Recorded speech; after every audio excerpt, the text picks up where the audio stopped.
ಎಲ್ರಿಗೂ ನಮಸ್ಕಾರ. ಆತ್ಮೀಯ ಧ್ರುವತಾರ ಯೂಟ್ಯೂಬ್ ಚಾನಲ್ಗೆ ಸ್ವಾಗತ. ಸ್ನೇಹಿತರೆ, ವರನಟ ಡಾಕ್ಟರ್ ರಾಜ್ಕುಮಾರ್ ಅಣ್ಣವರು ನಿಮ್ಗೆಲ್ಲ ಗೊತ್ತು. ಈ ಒಂದು ಹೆಸರು ಹೇಳಿದ ತಕ್ಷಣ ಇದೊಂದು ವ್ಯಕ್ತಿ ಅಲ್ಲ, ಇದೊಂದು ಶಕ್ತಿ ಅಂತ ಅನ್ಕೊಳ್ತಾರೆ. ಮತ್ತೆ ಇನ್ನೊಂದು ಏನಂದ್ರೆ, ಅವರ ಅಭಿಮಾನಿಗಳ ಪಾಲಿಗೆ ಅಣ್ಣವ್ರು ಯಾವತ್ತೂ ಸಹ ಒಂದು ಆರಾಧ್ಯ ದೈವರಾಗಿ ಬದುಕಿದ್ರು. ಅವರ ಸಿನಿಮಾಗಳಾಗಿರ್ಬೋದು ಅಥವಾ ಅವ್ರ ನಿಜ ಜೀವನ ಆಗಿರ್ಬೋದು, ಒಂದು ಸಾಕಷ್ಟು ಜನಕ್ಕೆ ಮಾದರಿಯಾಗಿತ್ತು. ಆದ್ರೆ 1950ರಿಂದ 2026 ಆದ್ರೂ ಸಹ ಅಣ್ಣವ್ರ ನಮ್ ಜೊತೆ ಇಲ್ಲ ಅಂದ್ರೂ ಸಹ ಸಾಕಷ್ಟು ಜನ ಆ ಒಂದು ಕುಟುಂಬಕ್ಕೆ ಅಂದ್ರೆ ದೊಡ್ಡ ಮನೆಗೆ ಅಣ್ಣವ್ರಿಗೆ ಒಂದು ಮಸಿ ಬಳಿಯುವಂತ ಕೆಲಸಗಳನ್ನ ಮಾಡ್ತಾ ಬಂದಿದ್ದಾರೆ. ಅದರಲ್ಲಿ ಸಾಕಷ್ಟು ಕೆಲಸಗಳು ದೊಡ್ಡ ಮಟ್ಟದಲ್ಲಿ ಯಶಸ್ಸು ಕಂಡಿದೆ. ಇನ್ನೊಂದಷ್ಟು ಕೆಲಸಗಳು ಯಶಸ್ಸನ್ನ ಕಂಡಿಲ್ಲ. ಅದರ ಪ್ರಮುಖವಾದ ವಿಚಾರ ಯಾವುದು ಅಂತಂದ್ರೆ, ಈಗಲೂ ಸಹ ಎಲ್ರಿಗೂ ನೆನಪಿರೋದು ಯಾವುದು ಅಂತಂದ್ರೆ ಲೀಲಾವತಿ ಅವರ ವಿಚಾರ. ಸಾಕಷ್ಟು ಜನ ಸೋಷಿಯಲ್ ಮೀಡಿಯಾದಲ್ಲಿ ಕಮೆಂಟ್ ಹಾಕ್ತಾರೆ, ವಿನೋದ್ ರಾಜ್‌ಕುಮಾರ್, ವಿನೋದ್ ರಾಜ್‌ಕುಮಾರ್ ಅಂತ ಅಂದ್ಬಿಟ್ಟು. ಅದೇ ಸತ್ಯ ಏನು ಅಂತಂದ್ರೆ, ಅವರ ಹೆಸರು ವಿನೋದ್ ರಾಜ್‌ಕುಮಾರ್ ಅಲ್ಲ, ವಿನೋದ್ ರಾಜ್ ಅಂತ ಅಂದ್ಬಿಟ್ಟು ದ್ವಾರಕೀಶ್ ಅವರು ಸಿನಿಮಾದಲ್ಲಿ ಸೇರಿಸ್ತಾರೆ. ಅದಕ್ಕಿಂತ ಮುಂಚೆ ಅವ್ರ ಹೆಸರು ವಿನೋದ್ ಎಂ ಅಂತ ಇತ್ತು. ವಿನೋದ್ ಎಂ ಅಂತಂದ್ರೆ ವಿನೋದ್ ಮಹಾಲಿಂಗ ಭಾಗವತರ್ ಅಂತ ಅಂದ್ಬಿಟ್ಟು. ಯಾವಾಗ ವಿಷಯಗಳೆಲ್ಲ ಒಂದ್ ಸ್ವಲ್ಪ ಸ್ವಲ್ಪ ಆಚೆ ಕಡೆ ಬರೋದಕ್ಕೆ ಶುರುವಾಯ್ತೋ, ಆಗ ಒಂದಷ್ಟು ನಿಜಾಂಶಗಳು ಶುರುವಾಯ್ತು. ಯಾವುದು ಅಂತಂದ್ರೆ, ಲೀಲಾವತಿ ಅವ್ರಿಗೆ ಒಬ್ರು ಯೂಟ್ಯೂಬರು ಕ್ವಶನ್ ಕೇಳ್ತಾರೆ. ಏನಂತ ಅಂತಂದ್ರೆ, ನಿಮ್ಮ ಮಗನ ಮದ್ವೆ ಯಾವಾಗ ಅಂತ ಕೇಳ್ತಾರೆ. ಆ ಲೀಲಾವತಿ ಅವರು ಏನಂತ ಆನ್ಸರ್ ಮಾಡ್ತಾರೆ ಅಂತಂದ್ರೆ, ಅವ್ರಿಗೆ ಯಾವಾಗ ಇಷ್ಟ ಬರುತ್ತೋ ಅವಾಗ ಮಾಡ್ಕೋತಾನೆ ಅಂತ ಹೇಳ್ತಾರೆ. ಆ ವಯಸ್ಸಲ್ಲಿ ಕೂಡ ಲೀಲಾವತಿ ಅವರು ಸುಳ್ಳು ಹೇಳ್ತಾರೆ. ಮೊದ್ಲಿಂದನೂ ಸುಳ್ಳು ಹೇಳ್ಕೊಂಡ್ ಬಂದಿರ್ತಾರೆ. ಇಷ್ಟು ವಯಸ್ಸಾದ್ರೂ ಸಹ ಮತ್ತೊಂದು ಸುಳ್ಳು ಹೇಳ್ತಾರೆ. ಯಾವುದು ಅಂತಂದ್ರೆ, ವಿನೋದ್‌ಗೆ ಇನ್ನೂ ಮದ್ವೆ ಆಗಿಲ್ಲ ಅನ್ನೋದು. ಆದ್ರೆ ಸತ್ಯ ಏನು ಅಂತಂದ್ರೆ, ವಿನೋದ್ ಅವ್ರಿಗೆ ಆಲ್ರೆಡಿ ಮದ್ವೆ ಆಗಿ ದೊಡ್ಡ ಮಗ ಅಂದ್ರೆ ಒಂದು 22 ವರ್ಷದ ಇಂಜಿನಿಯರ್ ಓದ್ತಿರೋ ಮಗ ಕೂಡ ಇದ್ದ. ಅವರು ಚೆನ್ನೈಯಲ್ಲಿ ಸಪರೇಟ್ ಆಗಿ ಸಂಸಾರ ಕೂಡ ಮಾಡ್ತಿದ್ರು. ಅದೆಲ್ರಿಗೂ ಕೂಡ ಯಾವಾಗ ಗೊತ್ತಾಗಕ್ ಶುರು ಆಯ್ತೋ, ಆಗ ಮತ್ತೆ ಬಂದು ಸುಳ್ಳು ಹೇಳ್ತಾರೆ. ಏನಂತ ಸುಳ್ಳು ಹೇಳ್ತಾರೆ ಅಂತಂದ್ರೆ, ನಾವು ಸಿಂಪಲ್ ಆಗಿ ಮದ್ವೆ ಆಗಿದ್ದು ಒಂದು ತಿರುಪತಿಯಲ್ಲಿ. ಹಾಗಾಗಿ ಯಾರನ್ನೂ ಕೂಡ ಕರೆದಿರ್ಲಿಲ್ಲ. ಹಾಗಾಗಿ ಸಿಂಪಲ್ ಮದ್ವೆ ಯಾರಿಗೂ ಕೂಡ ಗೊತ್ತಾಗಿಲ್ಲ ಅಂತ ಹೇಳ್ತಾರೆ. ಅದನ್ನ ಮುಂಚೆನೆ ಬಂದು ಪತ್ರಕರ್ತರು ಪ್ರಶ್ನೆ ಕೇಳ್ದಾಗ್ಲೇ ಹೇಳ್ಬೋದಾಗಿತ್ತು, ಅವ್ನ್ಗೆ ಆಲ್ರೆಡಿ ಮದ್ವೆ ಆಗಿದೆ ಅಂತ ಅನ್ಬಿಟ್ಟು. ಯಾಕೆ ಇಷ್ಟು ಸುಳ್ಳು ಹೇಳಿದ್ರೋ ಗೊತ್ತಿಲ್ಲ. ಜನಕ್ಕೆ ಒಂದು ಕನಿಕರ ಬರ್ಲಿ ಅಂತಾನೂ ಹೇಳಿರ್ಬೋದು. ಯಾವ ತರ ಅಂತಂದ್ರೆ, ವಿನೋದ್ ಅವ್ರು ಇನ್ನೂ ಸಹ ಮದ್ವೆ ಆಗಿಲ್ಲ. ಅವರ ತಾಯಿನೇ ನೋಡ್ಕೊಂಡಿದ್ದಾರೆ. ಅವ್ರು ಯಾವುದೇ ಒಂದು ಸಂಸಾರದ ಸುಖ ಕೂಡ ಅನುಭವಿಸ್ತಾ ಇಲ್ಲ. ಅವ್ರ ತಾಯಿ ಜೊತೆನೇ ಇದ್ದಾರೆ ಮತ್ತು ಅವ್ರಿಗೆ ಮದ್ವೆ ಆಗೋದಕ್ಕೆ ಸಾಕಷ್ಟು ಬೆದರಿಕೆಗಳು ಇತ್ತು ಅನ್ನೋದನ್ನ, ಸುಳ್ಳನ್ನ ಅವರು ದೊಡ್ಡ ಮಟ್ಟದಲ್ಲಿ ಹೇಳ್ಕೊಂತ ಬಂದ್ರು. ಆದ್ರೆ ಆ ಸುಳ್ಳುಗಳೆಲ್ಲ ಒಂದೊಂದೇ ಅಣ್ಣವ್ರ ಅಭಿಮಾನಿಗಳು ಆಚೆ ತೆಗೆದ್ರು. ಆಗ ಈ ವಿಷಯಗಳೆಲ್ಲ ಬಂತು. ವಿನೋದ್ ಅವ್ರಿಗೆ ಮುಂಚೆ ಹೆಸರಿದ್ದೆ ವಿನೋದ್ ಎಂ ಅಂತ. ಯಾವಾಗ ಅವರು ಡ್ಯಾನ್ಸ್ ರಾಜ ಸಿನಿಮಾ ಬಂತೋ, ಆ ಒಂದು ಸಿನಿಮಾಗೆ ಸಾಕಷ್ಟು ಹೈಪ್ ಇರ್ಲಿಲ್ಲ. ಯಾಕಂದ್ರೆ ಜನಕ್ಕೆ ಆ ಒಂದು ಸಿನಿಮಾ ರೀಚ್ ಆಗ್ತಾನೆ ಇರ್ಲಿಲ್ಲ. ಆ ಒಂದು ಟೈಮಲ್ಲಿ ದ್ವಾರಕೀಶ್ ಅವ್ರು ಏನ್ ಮಾಡ್ತಾರೆ ಅಂತಂದ್ರೆ, ವಿನೋದ್ ರಾಜ್ ಅಂತ ಸೇರಿಸ್ತಾರೆ. ಯಾಕೆಂತಂದ್ರೆ, ಒಂದು ಮೇರು ನಟನ ಒಂದು ಚಿಕ್ಕದಾಗಿರೋ ಅವ್ರ ಹೆಸರನ್ನ ಅದ್ರ ಜೊತೆಲಿ ಹಾಕ್ಬಿಟ್ರೆ, ಆ ಸಿನಿಮಾ ಮತ್ತಷ್ಟು ಹೈಪ್ ತಗೊಳುತ್ತೆ ಅನ್ನೋ ಒಂದು ಕೆಟ್ಟ ಉದ್ದೇಶದಿಂದನೂ ಇರ್ಬೋದು. ಅಥವಾ ಒಂದು ಮೇರು ನಟನಿಗೆ ಮಸಿ ಬಳಿಯುವಂತ ಕೆಲಸ ಕೂಡ ಮಾಡ್ದಂಗಿರುತ್ತೆ ಅಂತ ಅನ್ಬಿಟ್ಟು. ಇನ್ನ ಕೆಲವ್ರು ಹೇಳೋದು, ಅಣ್ಣವ್ರ ಒಂದು ಕಾಲ್ ಶೀಟು ಅಥವಾ ಶಿವಣ್ಣವ್ರ ಒಂದು ಕಾಲ್ ಶೀಟು ದ್ವಾರಕೀಶ್ ಅವರು ಸಿಗ್ಲಿಲ್ಲ. ಆ ಒಂದು ಟೈಮಲ್ಲಿ ಈ ಒಂದು ಸಿನಿಮಾ ಮಾಡಿದ್ರು. ಈ ಸಿನಿಮಾ ಮಾಡೋದಕ್ಕೆ ಐಡಿಯಾ ಕೊಟ್ಟಿದ್ದೆ ಪುಟ್ಟಣ್ಣ ಕಣಗಾಲ್ ಅಂತ ಅನ್ಬಿಟ್ಟು. ಹಾಗಾಗಿ ಈ ವಿಷಯ ಸಾಕಷ್ಟು ಚರ್ಚೆ ಆಯ್ತು ಆವಾಗ. ಅಣ್ಣವ್ರಿಗೂ ಸಹ ಸಾಕಷ್ಟು ಜನ ಕೇಳಿದ್ರಂತೆ ಬಂದು. ಏನಂತ ಅಂತಂದ್ರೆ, ನೋಡಿ ವಿನೋದ್ ರಾಜ್ ಅಂತ ಇಟ್ಕೊಂಡಿದ್ದಾರೆ ಅಂತ. ಆಗ ಅಣ್ಣವ್ರು ನಗ್ತಾ ಹೇಳಿದ್ರಂತೆ, ನನ್ನ ಹೆಸರಿಂದ ಒಬ್ಬ ಹುಡುಗ ಬೆಳಿತಾನೆ ಅಂತಂದ್ರೆ ಬೆಳೀಲಿ ಬಿಡು ಅಂತ ಅನ್ಬಿಟ್ಟು. ಅದು ಅಣ್ಣವ್ರಿಗಿದ್ದಂತ ಒಂದು ದೊಡ್ಡತನ ಅಂತಾನೆ ಹೇಳ್ಬೋದು. ಈ ತರ ಸಾಕಷ್ಟು ಜನ ಅಣ್ಣವ್ರ ವಿರುದ್ಧ ಒಂದು ಕೆಟ್ಟ ಆರೋಪಗಳನ್ನ ಮಾಡ್ಕೊಂಡೇ ಬಂದಿದ್ದಾರೆ. ಈ ಆರೋಪಗಳಿಗೆಲ್ಲ ಒಂದು ಉತ್ತರ ಕೊಡಬೇಕು ಅಂತಾನೆ ಒಂದು ಪುಸ್ತಕ ಬಿಡುಗಡೆ ಮಾಡ್ತಿದ್ದಾರೆ ಅಣ್ಣವ್ರ ಅಭಿಮಾನಿಗಳು. ಯಡಿಯೂರು ಏನಿದೆ 25ನೇ ತಾರೀಕು ಯಡಿಯೂರು ಜಯನಗರ ವಿಭಾಗದಲ್ಲಿ ಬರುತ್ತೆ. ಅಲ್ಲಿ ಪುನೀತ್ ರಾಜ್‌ಕುಮಾರ್ ಸಂಭಾಷಣೆ ಅಂತ ಒಂದು ಹೊಸ ಕಚೇರಿ ಓಪನ್ ಆಗಿದೆ.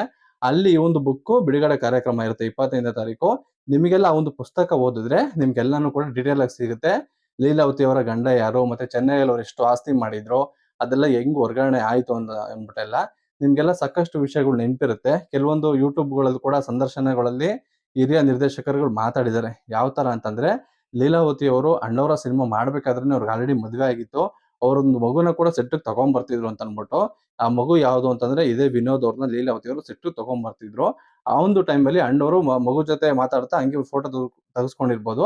ಅದನ್ನ ದೊಡ್ಡ ಮಟ್ಟದಲ್ಲಿ ಸಂದರ್ಶನ ಕೊಡ್ತಾ ವಿನೋದ್ ರಾಜು ಹೈಲೈಟ್‌ನ ಮಾಡ್ತಾರೆ. ವಿನೋದ್ ಅವರು ಇಂಟರ್ವ್ಯೂ ಕೊಟ್ಟಿದ್ದಾರಲ್ವಾ, ಆ ಒಂದು ಇಂಟರ್ವ್ಯೂಯಲ್ಲಿ ಅವ್ರು ಹೇಳ್ಬೋದಾಗಿತ್ತು, ನನಗೆ ಆಲ್ರೆಡಿ ಮದ್ವೆ ಆಗಿದೆ, ಇಂಜಿನಿಯರ್ ಓದ್ತಿರೋ ಮಗ ಇದ್ದಾನೆ, ಚೆನ್ನೈಯಲ್ಲಿ ನನ್ನ ಹೆಂಡತಿ ಇದ್ದಾಳೆ ಅಂತೆಲ್ಲ ಹೇಳ್ಬೋದಾಗಿತ್ತು. ಎಲ್ಲೂ ಕೂಡ ಅವ್ರು ಹೇಳಿಲ್ಲ. ಡೈರೆಕ್ಟ್ ಆಗಿ ಬೇರೆ ಎಲ್ಲ ಮಾತಾಡ್ಕೊಂಡು ತೋಟ ಎಲ್ಲ ತೋರಿಸ್ಕೊಂಡು ರೂಮಿಗೆ ಬಂದು ಬೆಡ್‌ರೂಮಲ್ಲಿ ಆ ಒಂದು ಫೋಟೋ ಮುಂದೆ ಕೂತ್ಕೊಂಡು ಮಾತಾಡ್ತಾರೆ. ಆದ್ರೆ ಅವರು ಸಹ ಎಲ್ಲೂ ಕೂಡ ನನ್ನ ತಂದೆ ಇವ್ರು ಅಂತ ಹೇಳಿಲ್ಲ. ಲೀಲಾವತಿ ಅವರು ಸಹ ಎಲ್ಲೂ ಕೂಡ ನನ್ನ ಗಂಡ ಇವ್ರು ಅಂತ ಹೇಳಿಲ್ಲ. ಯಾಕೆಂತಂದ್ರೆ ಅವ್ರಿಗ್ ಗೊತ್ತು ನಿಜ ಅಲ್ಲ ಅದು ಅನ್ನೋದು. ಹಾಗಾಗಿ ಅವರ ಹಸ್ಬೆಂಡ್ ಬಂದು ಮಹಾಲಿಂಗ ಭಾಗವತ್ ಅವರು. ಇನ್ನೊಂದು ನಿರ್ದೇಶಕರು ಕೂಡ ಹೇಳಿದ್ದಾರೆ, ಮಹಾಲಿಂಗ ಭಾಗವತ್ ಅವರ ಕಂಪನಿಯಲ್ಲಿ ಅಂದ್ರೆ ನಾಯ್ಡು ಕಂಪನಿ ಏನಿತ್ತು, ಸುಬ್ಬಯ್ಯ ನಾಯ್ಡು ಕಂಪನಿ, ಅಲ್ಲಿ ಲೀಲಾವತಿ ಅವರು ಕೆಲಸ ಮಾಡ್ತಿರ್ತಾರೆ. ಅಲ್ಲಿ ಮಹಾಲಿಂಗ ಭಾಗವತ್ ಅವರು ದೊಡ್ಡ ಆಕ್ಟರ್ ಆಗಿರ್ತಾರೆ. ಅಲ್ಲಿ ಇವರಿಬ್ರು ಪರಿಚಯ ಆಗಿ ಅವರಿಬ್ರಿಗೂ ಮದುವೆ ಆಗುತ್ತೆ ಅಂತ ಅನ್ಬಿಟ್ಟು ಒಂದಷ್ಟು ಜನ ನಿರ್ದೇಶಕರು ಕೂಡ ಅವ್ರ ಮನೆಗೆ ಹೋದಾಗ ಮಹಾಲಿಂಗ ಭಾಗವತ್ ಅವರು ಹುಷಾರಿಲ್ಲದೆ ಮಲಗಿರ್ತಾರೆ. ಆ ಒಂಥರ ಇನ್ಸಿಡೆಂಟ್ ಕೂಡ ತುಂಬಾ ನಡೆದಿದೆ. ಹಾಗಾಗಿ ಮತ್ತೆ ಮಹಾಲಿಂಗ ಭಾಗವತ್ ಏನಿದ್ದಾರೆ, ಅವ್ರ ಆಸ್ತಿ ಎಲ್ಲ ಕೂಡ ಲೀಲಾವತಿ ಅವರಿಗೆ ಟ್ರಾನ್ಸ್‌ಫರ್ ಆಗಿದೆ ಅಂತ ಒಂದಷ್ಟು ಸೋಷಿಯಲ್ ಮೀಡಿಯಾದಲ್ಲಿ ಓಡಾಡ್ತಿದೆ. ಅದು ಎಷ್ಟು ನಿಜನೋ ಎಷ್ಟು ಸುಳ್ಳೋ ಗೊತ್ತಿಲ್ಲ. ಆದ್ರೆ ಅಣ್ಣವ್ರ ಮೇಲೆ ಸಾಕಷ್ಟು ಜನ ಸೋಷಿಯಲ್ ಮೀಡಿಯಾದಲ್ಲಿ ಆರೋಪ ಮಾಡ್ತಿರೋದು ಏನು ಅಂತಂದ್ರೆ, ಲೀಲಾವತಿ ಅವರು ಅಣ್ಣವರ ಒಂದು ಪತ್ನಿ ಅಂತ ಅನ್ಬಿಟ್ಟು. ಅದು ಯಾವುದೇ ಕಾರಣಕ್ಕೂನು ನಿಜ ಆಗಿರೋದಕ್ಕೆ ಸಾಧ್ಯ ಇಲ್ಲ ಅಂತ ನನ್ನ ಒಂದು ಮಾತು. ನೀವೆಲ್ಲ ಅನ್ಬೋದು, ಇವ್ನು ಇನ್ನೂ ಚಿಕ್ಕವನು, ಇವ್ನು ಈ ವಿಚಾರ ಮಾತಾಡ್ತಿದ್ದಾನೆ ಅಂತ ಅನ್ಬಿಟ್ಟು. ಸತ್ಯ ಹೇಳೋದಕ್ಕೆ ಯಾವುದೇ ಒಂದು ವಯಸ್ಸು ಬೇಕಾಗಿಲ್ಲ. ಹಾಗಾಗಿ ಅಣ್ಣವ್ರ ವಿರುದ್ಧ ಏನೇ ಆರೋಪ ಬಂದ್ರು ಅವರ ಅಭಿಮಾನಿಗಳು ಅದನ್ನ ನೀಟಾಗಿ ಹ್ಯಾಂಡಲ್ ಮಾಡ್ತಾರೆ. ಸತ್ಯ ಏನೋದನ್ನ ತೆಗಿತಾರೆ ಹೊರಗಡೆಗೆ. ಮತ್ತೆ ಲೀಲಾವತಿ ಅವ್ರ ವಿಚಾರದಲ್ಲಿ ಕೂಡ ಈ ತರ ಯಾವುದೇ ಕಾರಣಕ್ಕೂ ಆಗಿರೋದಿಲ್ಲ. ಅಣ್ಣವ್ರ ಕೆರಿಯರ್ ಸ್ಟಾರ್ಟ್ ಮಾಡಿದಾಗಿಂದ ಸಿನಿಮಾದಲ್ಲಿ ಅವ್ರಿಗೆ ಹಿಂಸೆ ಕೊಟ್ಕೊಂತ ಬಂದ್ರು. ಮೊದಲಿಗೆ ಕಲ್ಯಾಣ್ ಕುಮಾರ್ ಅವ್ರ ವಿಷಯದಲ್ಲಿ ಆಗಿರ್ಬೋದು, ಅಣ್ಣವ್ರನ್ನ ಕೂರಿಸಿರೋ ಮೇಕಪ್ ಚೇರಿಂದ ಆಚೆ ಕಳಿಸಿ ಬೇರೆ ಹೀರೋನ ಹಾಕೋತಾರೆ. ಆ ಒಂದು ವಿಷಯ ಆಗಿರ್ಬೋದು, ಇನ್ನೊಂದು ಜಾತಿ ಬಗ್ಗೆ ಆಗಿರ್ಬೋದು. ಯಾಕೆಂದ್ರೆ ಅಣ್ಣವರು ಒಂದು ಹೆಣ್ಣ ಮಾರುವಂತ ಜಾತಿಯವರು, ಅವರು ದೇವ್ರ ಪಾತ್ರಗಳನ್ನ ಮಾಡಬಾರ್ದು ಅನ್ನೋ ವಿಷಯಗಳಾಗಿರ್ಬೋದು.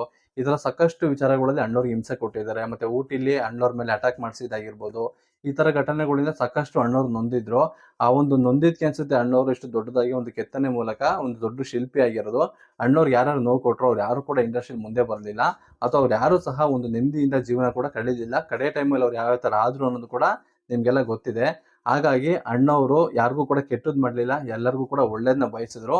ಹಾಗಾಗಿ ಈ ತರ ಒಂದು ಸಾಕಷ್ಟು ವಿಷಯಗಳು ಅಣ್ಣವ್ರ ಸುತ್ತಾನೆ ಸುತ್ಕೋತಾ ಇತ್ತು. ನಮ್ಮ ಜೊತೆಯಲ್ಲಿ ಅಣ್ಣವರು ಸಹ ಇಲ್ಲ, ಲೀಲಾವತಿ ಅವರು ಸಹ ಇಲ್ಲ.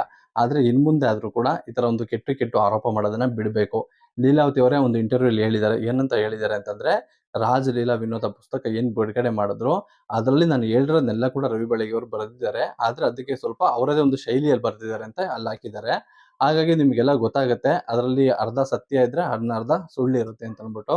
ಹಾಗಾಗಿ ಅಣ್ಣವರ ವಿಚಾರಗಳನ್ನ ತುಂಬಾ ಹತ್ರದಿಂದ ನೋಡಿರೋರು ಕೂಡ ಹೇಳಿದ್ದಾರೆ. ಅಣ್ಣವರ ಒಂದು ನಡವಳಿಕೆ ಯಾವ ತರ ಇತ್ತು ಅಂತ ಅನ್ಬಿಟ್ಟು. ಯಾಕೆಂದ್ರೆ ಅವ್ರು ಯಾವತ್ತೂ ಸಹ ಒಂದು ಪವಾಡ ಪುರುಷ ತರ ಬದುಕಿದ್ರು. ರಾಜ್ಯ ಜನತೆಗೆ ಒಂದು ಆದರ್ಶ ವ್ಯಕ್ತಿಯಾಗಿ ನಿಂತಿದ್ರು. ಅದನ್ನೇ ಕೂಡ ಜನ ನೋಡಿರೋದು. ಹಾಗಾಗಿ ಈ ತರ ಗಾಸಿಪ್‌ಗಳಿಗೆಲ್ಲ ಯಾರು ಕೂಡ ತಲೆ ಹಾಕ್ಬಾರ್ದು. ಇನ್ನೊಂದು, ವಿನೋದ್ ರಾಜ್‌ಕುಮಾರ್ ಅಥವಾ ವಿನೋದ್ ರಾಜ್‌ನ ಪೋಸ್ಟ್‌ಗಳು ಸಿಕ್ಕಾಪಟ್ಟೆ ಓಡಾಡುತ್ತೆ. ಅದನ್ನೆಲ್ಲ ನಿಲ್ಸಿ ವಿನೋದ್ ಎಂ ಅಂತ ಹೇಳಿ ಇನ್ನು ಮುಂದೆ ಆದ್ರೂ ಮೇರು ನಟರ ಹೆಸರುಗಳಿಗೆ ಮಸಿ ಬಳಿಯುವಂತ ಕೆಲಸಗಳನ್ನ ಮಾಡಬೇಡಿ. ಈ ತಿಂಗಳು 25ನೇ ತಾರೀಕು ಏನೊಂದು ಪುಸ್ತಕ ಬಿಡುಗಡೆ ಆಗ್ತಿದೆ.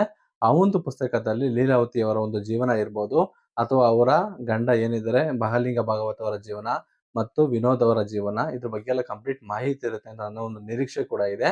ಹಾಗೂ ಆ ಒಂದು ಪುಸ್ತಕದಲ್ಲಿ ಪ್ರತಿಯೊಂದು ಡೀಟೇಲ್ ಇರುತ್ತೆ ಅನ್ಸುತ್ತೆ. ಇವರ ಒಂದು ಮಾರ್ಕ್ಸ್ ಕಾರ್ಡು, ಅಥವಾ ಇವರ ಒಂದು ಜನನ, ಅಥವಾ ಇವರ ಒಂದು ಪ್ರಾಪರ್ಟಿ, ಅಥವಾ ಇವರು ಹೆಂಗೆ ಅಣ್ಣವರ ಹೆಸರಿಗೆ ಮಸಿ ಬಳಿಯೋದಕ್ಕೆ ಪ್ರಯತ್ನ ಪಟ್ರು ಅನ್ನೋದನ್ನೆಲ್ಲ ಈ ಒಂದು ಬುಕ್ಕಲ್ಲಿ ಇರುತ್ತೆ ಅಂತ ಕೂಡ ನಾನು ನಂಬಿದ್ದೀನಿ ಅಂತ ಹೇಳ್ತಾ ವಿಡಿಯೋನ ಇಲ್ಲೇ ಮುಗಿಸ್ತಿದ್ದೀನಿ. ಎಲ್ರಿಗೂ ಧನ್ಯವಾದಗಳು.